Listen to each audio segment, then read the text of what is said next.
I want to explain to you this 9/11 communication that keeps going on. The Lord keeps telling me 9/11 is coming, 9/11 is coming, the angel at the bottomless pit. And it's overwhelming. And I want to try and give you a visual representation so you understand how it works. So you get the same exact visualization I get. This is the container where it got set down. Now this is what I was told to do. For those of y'all that have seen the container video, you know what I'm talking about. If you're watching this video and you haven't seen the container video, you don't know anything about it, you're gonna be lost. So you need to go back and watch that. So here it is. This container that the Lord told me to write Revelation 3:10 on is a physical representation of the bride of Christ, the New Jerusalem, that got picked up with that crane and sent back down. Now, just like the bride of Christ, because in Revelation 3, it says, because you have kept the word of my patience, I will keep you from the hour of testing, which shall come upon all those that dwell on the earth. So that hour is coming, and the Lord told me, look, I want you to get this container, and I want you to put it in your backyard. I mean, guys, look, what a bizarre request, right? So here it is. So now here's the shipping container, right? There it is. It's got Revelation 3:10 on it. It's in my backyard. I'm like, okay, Lord, what am I supposed to do to this thing? You know, it's like, what do you do? What am I supposed to do?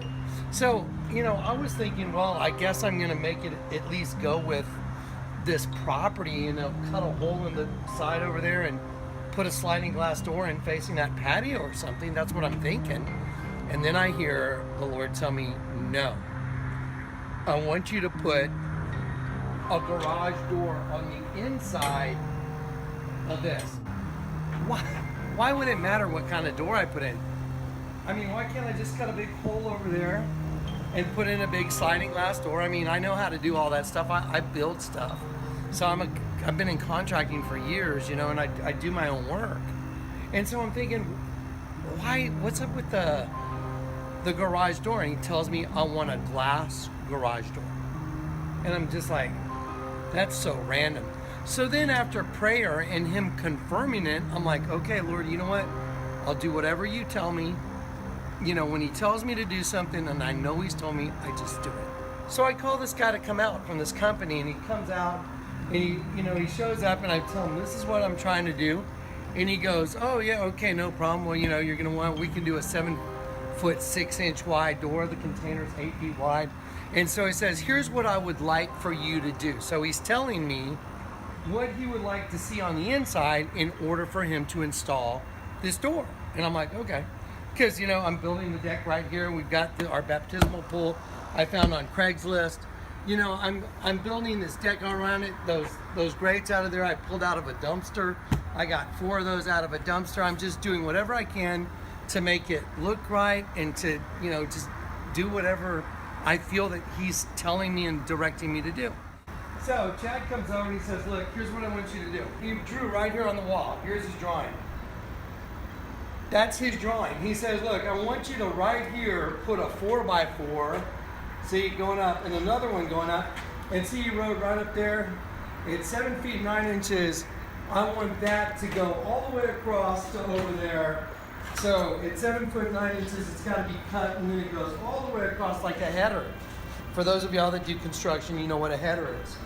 So I'm supposed to have a 4x4 here, a 4x4 over here, and a big header on top. And so I'm saying, okay.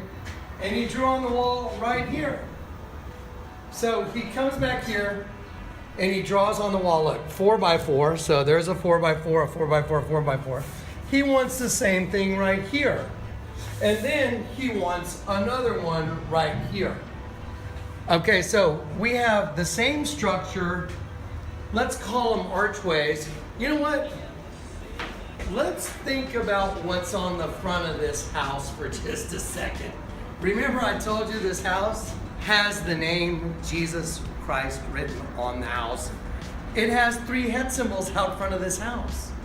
And the Jewish gematria for het is Jesus Christ. One of my subscribers sent a message and said, Jonathan, have you ever looked up your gematria in Jewish gematria? TheJonathanKleck is 888 as well. So my name's written on this house in Jewish Gematria. How bizarre. But it's 3 head symbols. So the guy leaves, and then all of a sudden I just realized, wow, wait a minute. Remember the bride of Christ? Do you know who the bride of Christ is? It's the New Jerusalem. Do you know what Jerusalem means? It means city of peace, because God has made us at peace now. He's restored the paradigm within us, the opposing energies, one right side up, one upside down, and he's flipped us and made us whole. And those are the ones that are leaving, the ones at the key of David. You put the key in the lock, you unlock the door, you turn it upside down, and the door opens. And I'm just going, well, wait a minute. If I put 3 of these arches, one there, and one here, and one here, that's like building 3 head symbols inside this container. And I just went, wow, that is just so weird. And so he left, and I was like, all right, well, let's just do it.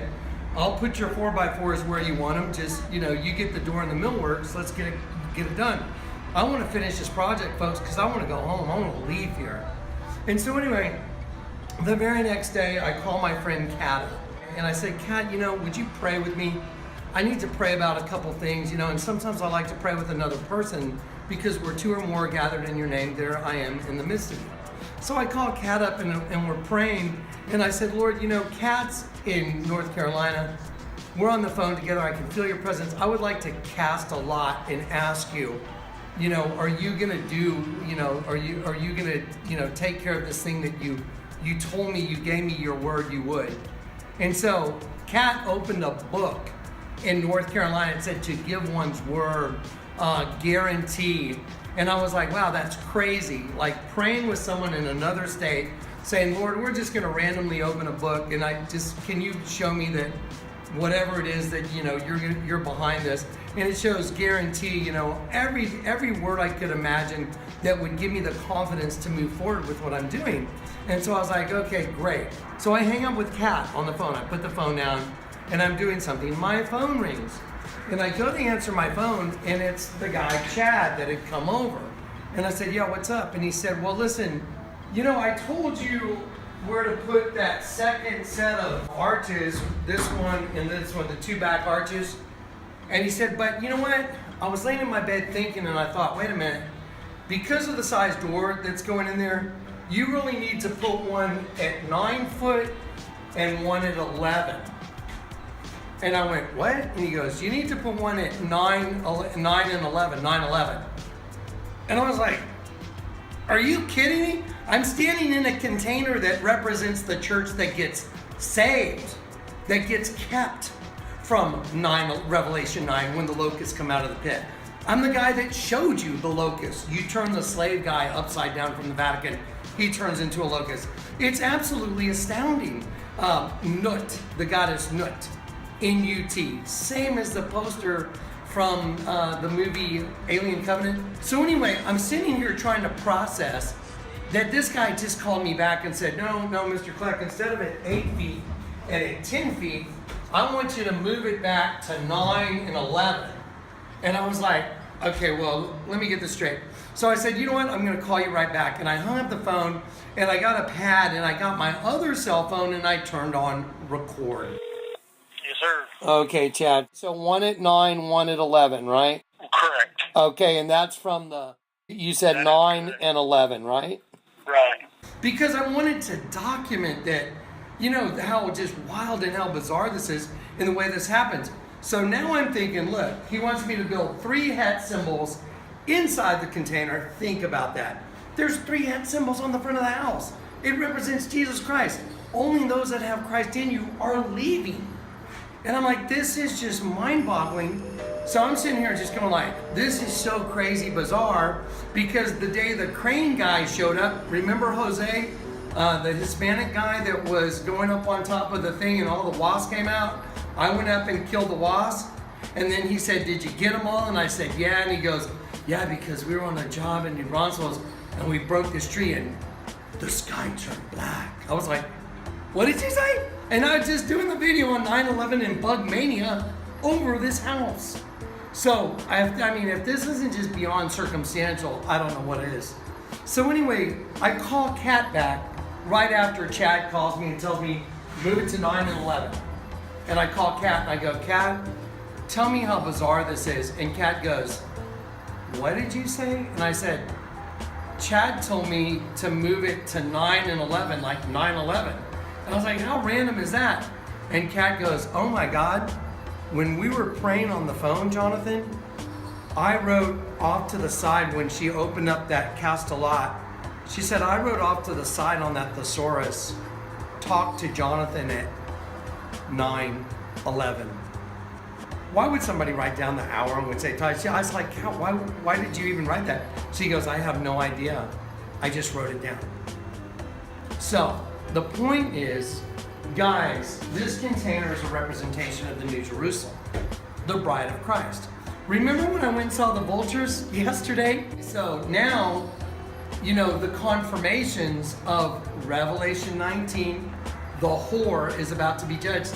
I'm the witness against the whore. That's what that mother goddess thing was in the alley the night I got saved. You know, I got saved, Our Father.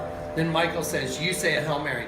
As I start saying the words, it equals death. I feel life and life leaving my body. And I testified to that in 2011. Here we are in 2017. And the shipping container's got 3 hat symbols going in it. And you know, the guy that shows up to put the container down has the sky turn black with flying stinging insects. Really? I mean, come on. That's just beyond impossible. So here's the testimony, guys. Revelation 19. Death is coming. That all those vultures, there's one queen goddess, the mother goddess of all the Egyptian goddesses. She's the goddess of goddesses, is Mut. And I showed you in the video yesterday. Her headdress is a vulture. She's sitting there with her claws and her other claws, like her hands and feet, exposing, her genitalia. And that is the representation of death. That's where it came from. Remember when I was in the alley? I prayed, Our Father, I got saved, prayed Hail Mary, felt death. Because that's where death came from, the virgin. That's where it all came from. The flesh equals death. Remember this, flesh is in opposition to the spirit. Think about it. Flesh is one thing, spirit is another. They are in opposition to each other. When you're born again of the spirit, then you come together as one in Christ. So this mystery is solved. And I'm here to tell you guys, I don't know how long this thing's gonna take. I don't think it's gonna take that long. I mean, I'm working diligently every day to get this done. So I just want y'all to know, this is coming. This is real. There's too much evidence that proves it. All the altars, it's all proven out now. Here's what's coming. Death is coming. The whore is about to be judged. So if life is not in you, you're going to be part of what's left here to deal with this. And so I would encourage everybody, you know, seek Jesus with your entire heart. The Bible says, when you seek me with all your heart, you will find me. Put all the information I've given you to the test. Just try and disprove it. You can't. So I would encourage you guys to, you know, come to the table quickly because time's running out. That's it.